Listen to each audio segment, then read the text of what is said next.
අද ඔබ දන්නවා සාංගික දානයක් තියෙනකොට ඉදිරියේම වඩම්මන්නේ සර්වඥ ධාතුන් වහන්සේලා තැන්පත් ධාතු කරඬුව.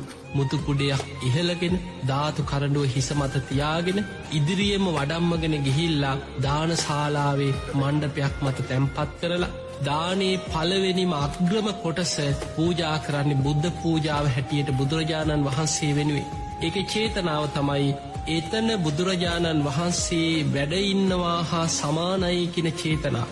පින්වතුනි, බුදුරජාණන් වහන්සේ පෙන්නනවා තිට්ඨන්තේ නිබ්බුතේ ඡාපි. බුදුරජාණන් වහන්සේ වැඩ ඉන්නකොට තිට්ඨන්තේ වැඩ ඉන්නකොට නිබ්බුතේ ඡාපි.